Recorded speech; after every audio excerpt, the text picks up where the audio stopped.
Hi viewers, welcome to the cricket strategist. T20 world cup అయితే ఈరోజు start అయింది. Already 2 మ్యాచ్లు అయ్యాయి. మూడో మ్యాచ్ ఇండియాకి యుఎస్ఏ. ఆల్రెడీ యుఎస్ఏ ఏంది last year world cup T20 world కప్లో వచ్చింది, అక్కడ హోస్ట్ కాబట్టి. కానీ అక్కడ పాకిస్తాన్ని అయితే ఓడించింది, మనకి టఫ్ ఫైట్ ఇచ్చింది. అక్కడ ఉన్నది పిచ్చేసుకుంది. సరే, ఇక్కడ ముంబైలో జరిగింది ఈరోజు మ్యాచ్. ముంబైలో టాస్ విన్ అయింది యుఎస్ఏ. హ్యాపీగా ఎవరైనా మేము బౌలింగ్ తీసుకుంటాము, బ్యాటింగ్ మీరు చేయండిరా అన్నారు. మన వాళ్ళు స్కై వచ్చి ఓవర్ కాన్ఫిడెంట్, భీకరమైన. ఎందుకంటే న్యూజిలాండ్ కుక్కను కొట్టినట్టు కొట్టాం కదా, 4-1తో ఇది చేసాం కదా అని ఓవర్ కాన్ఫిడెంట్తో సరే బ్యాటింగ్ ఇది అది అని. బౌలింగ్లో బుమ్రాని కూడా ఆయన కొద్దిగా బాగాలేదు అని సిరాజ్ని కొట్టుకొచ్చాడు. ఓకే సరే, కానీ బ్యాటింగ్ దిగంగానే ఫస్ట్ ఓకే మనకి ఇషాన్ కిషన్, రన్నర్స్లో అభిషేక్ శర్మ. ఇషాన్ కిషన్ కొద్దిగా ఏదో అటు ఇటు ఆడాడు, అభిషేక్ శర్మ ఫస్ట్ బాల్ వెళ్ళిపోయాడు గోల్డెన్ టక్. సరే, ఆ తర్వాత వచ్చిన వాళ్ళు తిలక్ వర్మ వచ్చాడు. తిలక్ వర్మ, ఇషాన్ కిషన్ కొద్దిగా బాగానే ఉన్నారు అటు ఇటు అని. కానీ 6th ఓవర్ పవర్ ప్లే ఓవర్లో వేసాడు, అతని పేరు వ్యాన్ స్కై ఏదో ఉంది. అది ఒకే ఓవర్లో power play, last power play over 3 వికెట్లు లేచిపోయాయి. ఫటా ఫటా ఫటా మనకు దోలు తీరిపోయింది. అక్కడ నుంచి స్కై వచ్చాడు. స్కై 14 రన్స్ ఉన్నప్పుడు క్యాచ్ డ్రాప్, కాటన్ బౌల్డ్. లేకున్నట్టు మన పరిస్థితి ఎలా ఉండేదో తెలియదు. కానీ మధ్యలో 1-2 క్యాచ్లు అయితే డ్రాప్ చేశారు, ఇంకొక 2-3 క్యాచ్లు యుఎస్ఏ వాళ్ళు డ్రాప్ చేశారు. దీంతో 18th ఓవర్ అసలు ఒకసారి 100 కన్నా చేరుతామా లేదా అనిపించింది.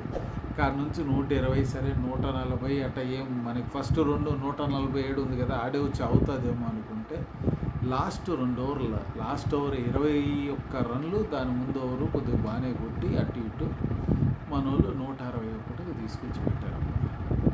సరే పర్లేదమ్మా, కొద్దిగా డీసెంట్ ఇనఫ్ స్కోరు అనుకున్నాము. వీళ్ళు సరే యుఎస్ వాళ్ళు బ్యాటింగ్ వచ్చారు. వీళ్ళది ఏంటంటే మన వాళ్ళు కొద్దిగా అటు ఇటు ఫస్ట్ 3 వికెట్లు అయితే ఫటా ఫటా ఫటా పడిపోయింది. ఆ తర్వాత నిల్చున్నారబ్బా మిలింద్ కుమార్ వచ్చేసి సంజయ్ కృష్ణమూర్తి. బ్యూటిఫుల్ ఆడారు, పెద్ద రన్ను స్కోరింగ్ ఇచ్చేయలే కానీ బ్యూటిఫుల్గా ఆడారు. కానీ ఈ సంజయ్ కృష్ణమూర్తి మళ్ళీ మనకి శుభం అనేటోళ్ళు, ఆ మిలింద్ అవుట్ అయిపోయిన తర్వాత శుభం అనే అతను, వీళ్ళు ఓవర్కు బౌండరీ కొట్టుకుంటూ కొద్దిగా నీకు రన్ రేట్ ఆ 11లోనే ఉంచాడు. దానికి మించి చేసుకొని నీకు ఉండా తీసుకొచ్చారు.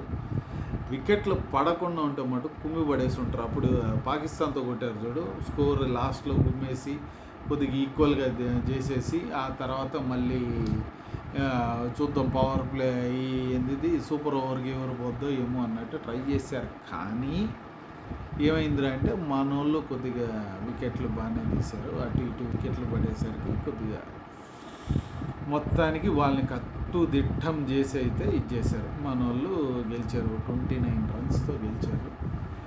మన వాళ్ళు ఇక్కడ మనం చూడాల్సింది, నిజంగా మన వాళ్ళు తూపాడి గెలిచారా, వాళ్ళు చెత్తగాడి ఓడిపోయారా అంటే ఏం ఎక్స్పీరియన్స్. మ్యాచ్లో మనకి ఫుల్ ఎక్స్పీరియన్స్ ఉంది కాబట్టి మనం నిల్చున్నాము. అంతమంది వికెట్లో పడిపోయినా ఒక క్యాచ్ డ్రాప్ వల్ల దాన్ని సూర్యకుమార్ యాదవ్ ఒళ్ళు దగ్గర పెట్టుకుని క్యాప్టెన్సీ ఇన్నింగ్స్ ఆడి పెట్టారు. ఇక్కడ వీళ్ళు బ్రహ్మాండంగా ఆడుతూ వచ్చారు. ఫస్ట్ వికెట్లో పడిపోయి 3 వికెట్లు అయినా నిల్చున్నారు. మంచి పార్ట్నర్షిప్, అంతా మిడిల్ ఆర్డర్ బాగా తీసుకొని వచ్చారు. అక్కడ వికెట్ పడ్డారు. ఎక్స్పీరియన్స్ చేజ్ చేయడం తెలియలేదు, ఎక్స్పీరియన్స్ తప్పించి యుఎస్ చండాలంగా ఆడింది లేదు. యుఎస్ అద్భుతంగా ఆడింది. ఇండియా కంటే యుఎస్ అద్భుతంగా ఆడింది. ఇంకా ఎక్స్పీరియన్స్ లేనందువల్ల ఆ సిచ్యువేషన్లో వాళ్ళు ఎలా ఆడాలా, ఎలా ఇది చేయాలా అని తెలియనందువల్ల వాళ్ళు ఓడిపోయారు తప్పించి మన వాళ్ళు ఏదో తోపు ఓడబెరికారు అన్నమాటకి ఖచ్చితంగా కానీ కాదు. ఈ మ్యాచ్లో అది మనకి క్లియర్ కట్గా తెలుస్తుంది. సో ఈ గ్రూపులో 5 టీంలు ఉంటే 4 ఆడేసి నమీబియా మరి ఏముందో ఎవరు ఉన్నారో అయితే మనకు తెలియదు.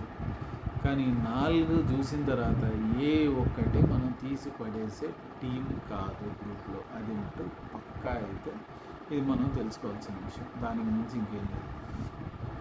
ప్రతిదీ మనం అనుకున్నంత ఈజీ కాదు. వీళ్ళు కావాలని బుమ్రా తీసి పక్కన పెట్టారు, మనకు దోల పిడిపడింది అసలు. ఫస్ట్ ఆఫ్ ఆల్ మన బ్యాటింగ్, మనం ఓకే న్యూజిలాండ్తో అంత బాగా ఆడుతున్నప్పుడు ఒరే మనకి టాప్ ఆర్డర్ కుప్పగొలితే ఏమవుతుంది అని మనం అనుకోలేదు. కొట్టేస్తారులే ఎవడో ఒకడు అనుకున్నాం, కానీ రియల్గా ఈరోజు చూపించారు. అసలు పవర్ ప్లేలో నేను 4 వికెట్లు పడితే అసలు చోక్ అయిపోయింది లిటరల్. ఈ మాత్రం స్కోర్ వస్తుంది అనుకోలేదు, నేను 100 పోతుంది అనుకోలేదు నేను అసలు. మన అదృష్టం బాగుండి ఈరోజు అన్నీ బాగుండి పోయాయి, కానీ లేకుంటే మిగతా లేదు అసలు మ్యాచ్.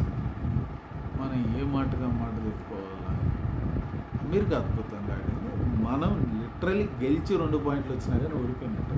ఓకే కొద్దిగా రన్ రేట్ బాగానే వచ్చింది. ఇప్పుడు గ్రూప్ టేబుల్లో మనం టాప్లో ఉన్నాం,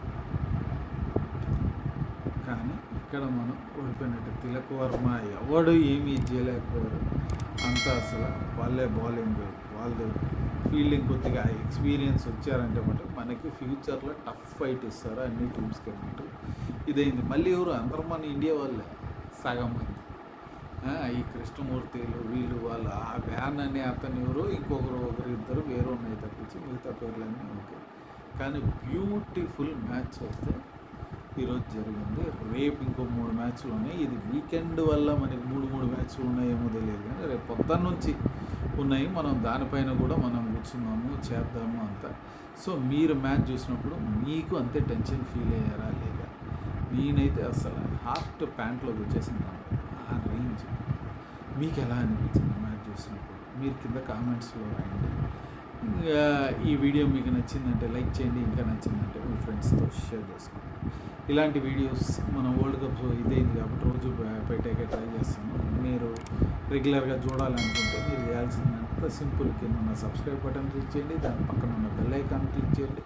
సో దట్ మనం వీడియోలు పెడతా ఉంటాం, మీకు వచ్చేస్తూ ఉంటుంది, మనం ఎంజాయ్ చేయొచ్చు. దీని గురించి డిస్కస్ చేద్దాం ఇంకో వీడియోలో కలుగుతాం.